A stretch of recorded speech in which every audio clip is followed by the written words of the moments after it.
Hello বন্ধুরা, কেমন আছেন সবাই? আশা করি সবাই খুব ভালো আছেন। বন্ধুরা, বর্তমানে আমি অবস্থান করতেছি সিলেটের সদর উপজেলায় আমাদেরই এক কৃষি উদ্যোক্তার একটা গ্রিন শেডে। তো আমি বর্তমানে যে শেডটা আছি, এই শেডটা মূলত হচ্ছে চারা উৎপাদন হয়। তো এই যে আমাদের কৃষি উদ্যোক্তা খিজির আহমেদ ভাই, আমরা তার সাথে কথা বলবো। তো খিজির আহমেদ ভাই আসেন। ওয়ালাইকুম আসসালাম। খিজির আহমেদ ভাই হচ্ছে গিয়ে আমাদের এই যে ডিডিপি প্রজেক্টের একজন কৃষি উদ্যোক্তা, রেজিস্টার্ড কৃষি উদ্যোক্তা। সে বর্তমানে যেটা করতেছে, তার যে সবজি বাগান আছে, সবজি বাগানের সাথে তিনি সবজির চারাও উৎপাদন করতেছে। আপনারা এই যে দেখতে পাচ্ছেন যে উনি হচ্ছে গিয়ে টমেটোর চারা, ওনার হচ্ছে গিয়ে হাওর অঞ্চল। তো হাওর অঞ্চলে এখনো তো জমি শুকায় না, রেডি হয় না, তাই না? হাওরের উপর দিকে শুকাইছে আর নিচে আচ্ছা, দিকে ওনারা হচ্ছে কি আগাম সবজির চারাটা তৈরি করে ফেলতেছে। তাইলে কি হবে? তাইলে হচ্ছে কি ওনারা কিন্তু মানে জমি যখন রেডি হয়ে যাবে সাথে সাথে একটু বড় চারাটা রোপণ করে দিতে পারবে, তাই তো? আপনার এই যে ট্রে, এই ট্রের আপনার বিক্রি করেন তো না? এই এক ট্রেতে তো 105 টাকা থাকে না? 105 টাকা প্লাস 128 টাকা থাকে 100 হোল অনুযায়ী। এই হোলের মানে এই সেটের দাম কত? চারার দাম কত? চারার দাম ওইটার দাম মিনিমাম 300 টাকা। 300 টাকা। তো 300 টাকা হচ্ছে গিয়ে পাচ্ছে 105টা বা 28টা চারা। আপনি কি মানে চারা পিস হিসেবে না এই ট্রে হিসেবে? পিস হিসেবে বিক্রি করি। পিস হিসেবে বিক্রি করে, পিস হিসেবে বিক্রি করে। তো ভাই, আপনার এখানে তো দেখলাম যে টমেটো চারা, তারপরে আরো দেখলাম যে অবাক করার মতো বিষয় হচ্ছে এইখানে বিটরুটের চারা করা হয়েছে। সাধারণত বিটরুট যেটা করা হয়, বিটরুট ডাইরেক্ট হচ্ছে জমিতে রোপণ করা হয়, কিন্তু বিটরুট উনি আগাম চারা করছে। আগাম চারা করার কারণটা হচ্ছে, তাই একটু বলেন, আপনি বলেন কারণটা কি? আগাম বিটরুট আমরা জানি শীতকালীন ফসল। যদি ওই বর্তমানে যে তাপমাত্রা আছে, ওই তাপমাত্রা রোপণ করলে ওইটাতে আসলে হবে না, জমিতে টিকবে না। ওই জন্য আমার যে কৃষকে অর্ডার দিছে যে আপনি আমাকে জন্য 15 দিন আগে বিটরুটের চারাটা বপন করে ফেলেন, তাহলে আমি ও শীত আসতেই নভেম্বরের 15 তারিখ দিকে বপন করতে পারবো। অর্থাৎ 15 দিন আগে ফসলটা মানে হচ্ছে উনি আগাম এটা হারভেস্ট করার জন্য আগাম বীজতলায় হচ্ছে কি চারাটা তৈরি করে নিচ্ছে। তৈরি করে নেওয়ার পরে যখন হচ্ছে কি একটু শীত পড়বে, তখন উনি জমিতে দিয়ে দিবে, তাইলে ফসলটা আগাম উঠলো। এটা যদি বীজ বপন করতে হয় তাহলে আরো লেট হচ্ছে। হ্যাঁ, তো আগাম উঠলে ফসলের দাম পাবেন, এটাই তো স্বাভাবিক। আর আরেকটা সুবিধা হলো, ওখানে ওই যেহেতু তাপমাত্রা নিয়ন্ত্রিত থাকে ওই সেটার ভিতরে। আচ্ছা, তার মানে ওই যেহেতু আগামী করে না, গরমের সময়ও ওই বিটরুটের চারা হলে আর যে কোনো চারা তাপমাত্রা আপনার এখানে এই যে দেখতেছি যে নাগামরিচ বা বোম্বাই মরিচ বলে, নাগামরিচ, এই নাগামরিচের হচ্ছে কি আপনার বাগান এখানে মানে চাষবাদ কেমন? নাগামরিচের চাষ বাণিজ্যিকভাবে আমাদের এলাকায় হয় না, আমাদের পার্শ্ববর্তী উপজেলা চাষ হয়। আচ্ছা, আমাদের এলাকায় ওই যে কিছু উদ্যোক্তা আছে এখন শুরু করতে চাচ্ছে, যেমন আমিও 1/2 বিঘা জমিতে এবার চাষ করবো, আর কিছু আছে 50 গাছা 100 গাছা নিয়ে প্রাথমিকভাবে বাণিজ্যিকভাবে চাষ করা শুরু করতেছে আর কি এমনি। আর আমাদের সিলেট অঞ্চলে বিশেষ করে এটা হলো প্রায় প্রতিটা পরে এই নাগামরিচের একটা দুইটা গাছ। এইটার চারার দাম কত? ওইটা 20 টাকা। আচ্ছা, এটা 20 টাকা। এটা হচ্ছে কি আপনার হাইব্রিড ভ্যারাইটি? না, ওইটা হলো আমাদের দেশীয় ভ্যারাইটি।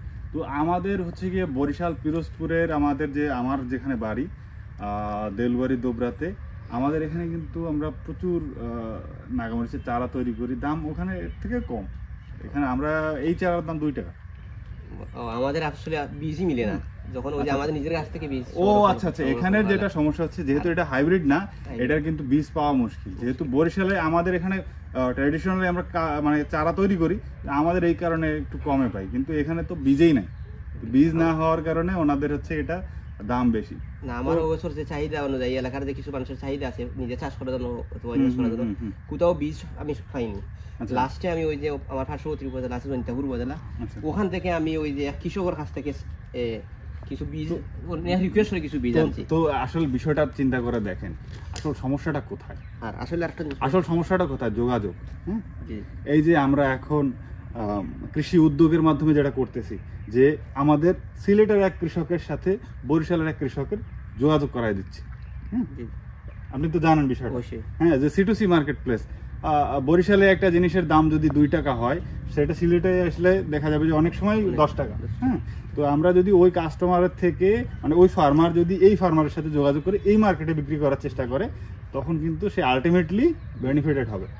সে কিন্তু ওইখানে থেকে 2 টাকা বিক্রি করতে পারতো, সে সিলেটের মার্কেটে বিক্রি করলে ট্রান্সপোর্টেশন বাদ দিয়ে হলো 5 টাকা বিক্রি করতে পারবে। এইখানের যে কৃষক, সে কি করবে?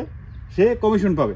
আপনি তো বিক্রি করে দিলে কমিশন নেবেন তো, কমিশন নিব। ফ্রিতে তো আর কেউ কাজ করবে না। ফ্রিতে হলে তো আর ফ্রিতে তো ভাই আমরা চ্যারিটি না, টোটাল বিজনেস। বিজনেস জি হ্যাঁ অবশ্যই। টোটালি বিজনেস, আমরা ওই ঢপ মারতেছি না, সোজা কথা, টোটালি বিজনেস। সে এখানকার উদ্যোক্তা, সে এখানে বিক্রি করার ব্যবস্থা করে দিবে, বিক্রি করার ব্যবস্থা করে দিলে কি হবে, সে প্রফিট নিবে, Profit নিবে। কমিশন নিবে, তাই না? আরেকটা জিনিস ভাই, ওই যে নাগামরিচ তো ওয়েস্ট বলে, ওইটার বৈশিষ্ট্য এটা হলো ওইটা কিন্তু বাইরে দেশে প্রচুর ইনপুট হয়, ইম্পোর্ট না এক্সপোর্ট। সরি এক্সপোর্ট হয়। ওইটার বৈশিষ্ট্য হলো আমাদের সিলেটি ভাষা বলে খালা লাগা, যেটা আর কি হাইব্রিড, আমার জানা মতে যেগুলো হাইব্রিড হাইব্রিড নাগামরিচ যেগুলো, ওইগুলো হলে সাদা কালার হয়। ও আচ্ছা, আলাদা একটা গ্রান কম থাকে। ও আর আচ্ছা, ওইটা ওটার ফ্লেভারটা আচ্ছা। এই নাগামরিচের অনেকগুলো ভেরিয়েন্ট হয়, যেমন এটা মনে হয় ওইটা কালো নাগা। এটা হচ্ছে যে এটা একটা রপ্তানিযোগ্য পণ্য। আপনারা যদি এরকম গ্রিন হাউস সেট করে যদি চাষ করতে পারেন, তাহলে কিন্তু মরিচের যেটা সমস্যা হয়, এর ওই যে লিফের দিকে নিচের দিকে বিভিন্ন পোকামাকড়, সাদামাছি টাছি আক্রমণ করে পাতাটা কার্ভ করে ফেলে, এবং তারপরে ফলনটা আলটিমেটলি কমে যায়। হ্যাঁ, মরিচের তো এটাই সমস্যা। তো এইটা যদি এরকম গ্রিন হাউস শেড বা পলি শেডের মধ্যে চাষ করা হয়, তাহলে তো আমার পোকামাকড়ের টেনশন নেই। এবং এখানে যদি আমি চাষ করি, কয়টা বেনিফিট পাচ্ছি দেখেন, পেস্ট ফ্রি এবং পয়জন ফ্রি। আমার এখানে অতিরিক্ত পেস্টিসাইডও দিতে হচ্ছে না, আবার পেস্টিসাইড লাগবে না, যেহেতু আমার নিয়ন্ত্রিত পরিবেশ। এবং হচ্ছে কি হবে, এবং এটা আমার পেস্ট ফ্রি থাকবে, মানে হচ্ছে এটা পোকামাকড় থাকবে না। আমরা যখন এটা রপ্তানিযোগ্য পণ্য হিসেবে যাব, তখন পেস্ট ফ্রি এটা সবথেকে বড় চ্যালেঞ্জ, পেস্ট ফ্রি কিনা। হ্যাঁ, আপনি তো জানেন যে আমাদের যে সেন্ট্রাল প্যাকিং হাউস শ্যামপুরে থেকেই তো এটা হয়, শ্যামপুরে চেক করা হয় মূলত যে রপ্তানিযোগ্য পণ্যগুলো। তো দেখেন, কৃষিটা যদি আমরা চাই, আমরা কিন্তু একটা অন্যান্য লেভেলে নিয়ে যাইতে পারি, শুধুমাত্র আমাদের একটু আগায় আসতে হবে। আমরা চাকরির পিছনে দৌড়াচ্ছি, এমনকি আমি নিজেও তো চাকরির পিছনে একসময় দৌড়েছি, কিন্তু আমাদের এই সমাজে চাকরির পিছনে দৌড়াবো না কেন বলেন? আপনি বিয়ে করতে যাবেন, আমি এখনো আনম্যারিড, বিয়ে করতে যাবেন, শ্বশুর মশাই বলবে কি করো, এই গাছপালা নিয়ে কাজ করি। তারপরে শ্বশুর মশাই কি বলবে, যে তাইলে তো বাবা তোমার মেয়ে দেওয়া যাবে না। এই ধারণা থেকে বেরোয় আসতে হবে, ঠিক আছে? তো কৃষি উদ্যোক্তা হওয়া এত কঠিন কিছু না, আবার এত সহজ কিছু না। সঠিক প্ল্যান অনুযায়ী আগাতে হবে। আপনার যদি কোনো কাজ শুরু করতে যান, তার আগে আপনাকে প্ল্যানিং করতে হবে। তো ভাই, আপনার আর কি কি বিষয় আছে আমাদের একটু বলেন, আমরা একটু শুনি। আমার তো ছাড়া উৎপাদনের পাশাপাশি ওই যে সবজি চাষ আছে, যেমন আমি শসা, টমেটো, কিরা, ওইগুলো বর্তমানে আছে, লাগিয়ে ফেলছি অলরেডি। আর সামনের দিকে আমি শীতকালীন শসা লাগাবো, প্লাস হলো কিছু বিটরুট, নাগামরিচ। আচ্ছা আচ্ছা। আর এবং এর আপনার ভবিষ্যৎ পরিকল্পনা কি? ভবিষ্যৎ পরিকল্পনা হলো, আমার ওই পলিসিটির কাছে আমি আপনি হয়তো দেখছেন একটা স্ট্রাকচার বানাইছি, ওখানে খুঁটিতে দাঁড় করে ফেলছি, কিন্তু সোনের জন্য অপেক্ষা করছি। কারণ আমি ওইটা চাচ্ছি একেবারে প্রাকৃতিক, ওই প্রাকৃতিক দিয়ে, যেমন সোন আর বন দিয়ে গোড়টা তৈরি করা। কি করবেন ওইটার ভিতরে আমি চাচ্ছি ওই যে ফুকার জাদুঘর বানানোর। যেমন আমাদের এলাকায় যে সবজিগুলো হয়, ওই সবজি থেকে কিছু ফুকা সংরক্ষণ করে ওইটার ওই ফুকার প্রতিষেধক করার ব্যবস্থা, রাসায়নিক এবং জৈবিক সিস্টেম। এবং এটা আমরা সবসময় একটা জিনিস বলি, যে জৈব পদ্ধতিতে যদি আপনি নিয়ন্ত্রণ করতে পারেন, তাহলে কিন্তু হচ্ছে গিয়ে আপনার আলটিমেটলি কন্ট্রোল হবে। আপনি রাসায়নিক দিবেন, আজকে 1 ml দিবেন, আপনার 2 বছর পরে সেটা ডোজ বাড়াইয়ে দিতে হবে 2 বছর, কারণ ওর টলারেন্সই বেড়ে যাচ্ছে। আমরা যদি জৈব পদ্ধতিতে জৈব বালাইনাশক নিজেরা তৈরি করে, বা জৈব বালাইনাশক এখন মার্কেটে পাওয়া যায়, সেখান থেকে নিয়ে যদি আমরা করি, তাহলে কিন্তু আমরা সাশ্রয় মূল্যে করতে পারি। এবং হচ্ছে কি, আমাদের যে স্বাস্থ্য, মানব স্বাস্থ্য বা পরিবেশ যদি চিন্তা করি, তাহলে জৈব কৃষির বিকল্প না। আমি যেটা বলতে চাচ্ছিলাম, আমি ওখানে একজন ডিপ্লোমা কৃষিবিদ নিয়োগ দিব, যার কাজ হলো আমার কাছে ছাড়া নিতে আসুক অথবা না আসুক, পরামর্শ কেন্দ্র। এবং ওখানে ফুকার জাদুঘর থাকবে, যে কৃষক আসলে অথবা যেই আসুক, ওখানে ফুকা দেখবে, যেমন ও দেখে চিনে যাবে যে আমরা আসলে বাজারে যে আপনি সকালেই দেখছেন আমার সাথে এখন কিছু আছে ওনা, ওনার সমস্যা হয়েছে, যেমন দেখা দিচ্ছি। বিষয়টা হচ্ছে, আমার এখানে একটা কথা আছে, যে দেখুন, চিন্তা করুন, আমরা একসময় চাকরির পিছনে দৌড়াইছি, আর এখন সেখানে আমরা একটা ডিপ্লোমা কৃষিবিদের নিয়োগ দিচ্ছি। বুঝতে পারতেছেন তো? একটা ডিপ্লোমা কৃষিবিদ এখানে নিয়োগ দেওয়া মানে হচ্ছে তাকে আমার রেগুলারলি স্যালারি দিয়ে রাখতে হচ্ছে, তাহলে আমার পকেটে যদি 2 টাকা না আসে আমি এটা রাখতে পারতাম? তো শ্বশুর মশাইরা একটু চিন্তা করে দেখবেন। আর পাশাপাশি ওই যে ওখানে যত থাকবে ওই টাইকো কম্পোস্ট এবং বার্মি কম্পোস্ট একটা প্ল্যান করব। আর ক্রপ মিউজিয়াম আকারে যে সব ধরনের ফসলের সবজি অথবা কিছু ফলের ছাড়াও লাগাবো, যাতে কৃষক দেখে উদ্বুদ্ধ হতে পারে। এবং আরেকটা জিনিস হলো, অনেক কৃষক আছে এরা এবছর আসতেছে অথবা এখন আসতেছে নতুন নতুন শিক্ষিত তরুণ কৃষকদের, মূলত ওরা আসে ভিডিও দেখে। যেমন গতদিন আমাকে ওখানে ফোন দিয়েছিল যে আমার সিলেট অঞ্চলেরই পার্শ্ববর্তী উপজেলাকে, ওইটা হলো উসমাননগর উপজেলা, উনি টমেটো চাষ করবে। তখন উনি লাগাতে চাচ্ছে ওই যে বাহুবলী টমেটো, এখন লাগাতে চাচ্ছে। কিন্তু এখন যদি বাহুবলী টমেটো লাগায়, যে মার্কেটে ওটা যখন হারভেস্ট করে তখন বিক্রি করতে পারবে না, কারণ সিলেট অঞ্চলের চাহিদা হলো মঙ্গলদাতা অথবা টক মিষ্টি চেপটা শেপের টমেটো। তো উনি লাগাচ্ছে লম্পা শেপের টমেটো। তো এক কথা হলো উনি ভিডিও দেখছে ভালো ফল আসে, কিন্তু জানে না ওইটা কোন সময় কোন। এখন ভাই এই যে একটা ইম্পর্টেন্ট কথা, আপনি ভিডিওটা দেখতেছেন ঠিক আছে, কিন্তু বাস্তবতা কি সেটা তো আপনার জানতে হবে। আপনার ভিডিও দেখে চাষবাস হবে না। আপনি যদি মনে প্রাণে কৃষক না হতে পারেন, কৃষি উদ্যোক্তা হয়ে লাভ নেই। আপনার এখানে এসে বসে থাকতে হবে। হ্যাঁ, আপনি যদি ঢাকায় বসে চান আমি কৃষি উদ্যোক্তা হব, আমার গ্রামে মানুষজনকে দিয়ে দেখাবো, তারা খেয়াল রাখবে, সম্ভব না।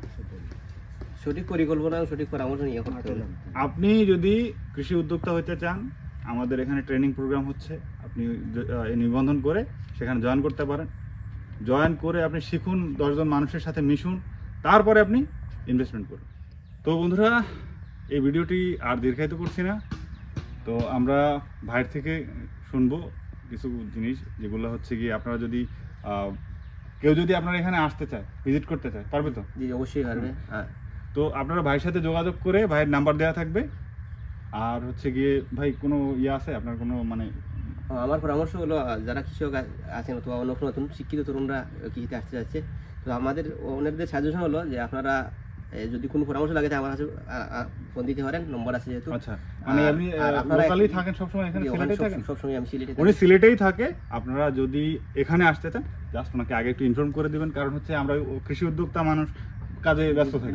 ঠিক আছে। তো কেউ আসলে আগে আপনাদের প্রতি রিকোয়েস্ট হলো যে কৃষিতে নামতে হলে আগে পরিকল্পনা, প্ল্যান এবং অভিজ্ঞ মানুষের কাছ থেকে পরামর্শ নিয়ে এবং প্রয়োজনে যদি সম্ভব হয় ট্রেনিং করে তারপরে নামবেন, তখন আপনার লস হবে না। আর আমি যেটা ফলো লক্ষ্য করতেছি যে ওই অনেক কৃষি উদ্যোক্তা যে টাকা আছে বলে মাঠে নামতেছে, কিন্তু সঠিক পরিকল্পনা এবং সঠিক জায়গা এবং সঠিক সময় নির্বাচন না করার কারণে ওই প্রথম দিকে উনি হয়ে যায়।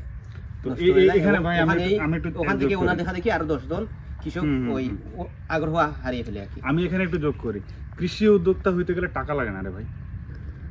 আমরা চিন্তা করতেছি কি, আমার আশেপাশে যে সুযোগ আছে সেই সুযোগটা আমরা কাজে লাগাইয়া কিভাবে ব্যবসা করতে পারি। হ্যাঁ, যত কম ইনভেস্টমেন্টে আপনি একটা ভালো প্রফিটে যাইতে পারেন। আপনি যদি মনে করেন অনেক বড় আকারে চিন্তা করেন, ভাই বড় আকারে জাল ফেলায়, জালটা তো টাইনা তুলতে হবে, সেটা তো আপনি পারবেন না। তাহলে ছোট ছোট জাল ফেলেন। মুরব্বী কথা ঠিক আছে কিনা? ছোট ছোট করেন, আস্তে আস্তে ছোট ছোট করেন, আস্তে আস্তে অভিজ্ঞতা বাড়ুক, আপনি আস্তে আস্তে বড় হন। হ্যাঁ, একটা বট গাছ কিন্তু একদিনে বড় বট গাছ হয়ে যায় না, বৃক্ষ হয়ে যায় না। সে কিন্তু তরু থাকে, তরু থেকে আস্তে আস্তে বড় হয়, তার স্থায়িত্ব দেখেন অনেক দিনের। আর দেখেন একটা লাউ গাছ বা সবজির গাছ, সে দ্রুত বড় হয়ে যায়, আর স্থায়িত্ব কত অল্প দিনের। তো আগে যাই করেন না কেন, আগে চিন্তা ভাবনা করে প্রশিক্ষণ নিয়ে তারপরে আগান। তো ভিডিও দেখার জন্য অনেক অনেক ধন্যবাদ। যারা ভিডিও দেখলেন অবশ্যই কমেন্ট করে জানাবেন। আর খিজির ভাইয়ের পরামর্শ কেমন লাগলো। আর সিলেটে অবশ্যই, খিজির ভাই আমার সিলেট না ভাই, আপনার সিলেট দাওয়াত দেন। আর আমার সিলেটের বাইরে যে ভাই সকল আছেন, আপনারা জানেন যে সিলেট একটা পর্যটন এবং আধ্যাত্মিক নগরী, শাহজালালের পূর্ণভূমি। আপনাদের সবাই আমন্ত্রণ সিলেট আসার জন্য। আর যে কোনো ধরনের গাইড অথবা পরামর্শ অথবা সহযোগিতা আমি সর্বাত্মক চেষ্টা করবো ইনশাল্লাহ।